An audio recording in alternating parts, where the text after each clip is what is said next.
Guys welcome to my short mini video. अनि आजको recipe चाहिँ यस्तो छ। अनि यो रेसिपी चाहिँ पिरो जस्तै देखिरहेको होला, तर यो आलुलाई बोइल गरेर अनि मेस गरेर अनि 14 देखि 15 ग्रामको बनाउनुपर्छ। अनि यसलाई सेप पो दिनुपर्छ राम्रोसँग।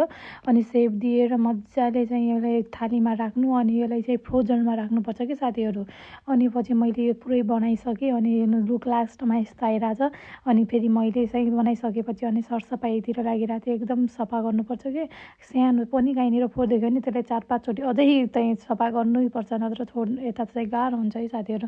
अनि पछि त्यो गरिसकेपछि म लागेँ फेरि मस्काउनुतिर, सरसफाइतिर होइन। अनि टक्क मैले बनाएर अनि त्यो गर्नुपर्छ कि। अनि त्यो अर्डर आउने बेला टक्क मैले त्यहाँ दिनुपर्छ। अनि दिएर त्यही बोसले पनि कस्तो राम्रोसँग मान्नुपर्छ, तैँले यति चाँडो काम सिकी भनेर भन्छन् कि मलाई पनि खुसी लाग्छ मैले धेरै समयमा यति चाँडो काम सिकेँ भनेर। अनि रमाइलो लाग्छ। अनि त्यो पछि मैले त्यसलाई ऱ्याप गरिरहेको थिएँ। ऱ्याप गरेपछि त्यसमा चाहिँ अब बनाइसक्यो भने त अब डेट लेख्नैपर्छ कि। डेट नलेख्यो भने थाहा हुँदैन नि त कहिले बनाएको के बनाएको। अनि कति बेला चाहिँ नराम्रो त्यो ब्याड स्मेल पनि आउँछ कि त्यसमा। अनि फ्रोजनमा राख्यो भने चाहिँ आउँदैन। त्यो निस्काएपछि अनि त्यसलाई बोइल गरेर अझै राख्नुपर्छ कि। अनि म फ्रिजमा राखिरहेको थिएँ।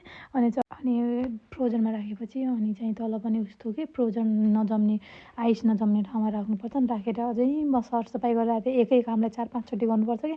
कस्तो गाह्रो हुन्छ है साथीहरू। विदेशमा त यस्तै हो, हामी नेपालमा भएको भए एउटै कामलाई एकैचोटि थालिङ्ग पारेर पनि सकिन्थे होइन। कस्तो रमाइलो हुन्छ। अनि आजको भिडियो यति नै हो कि, बाई बाई।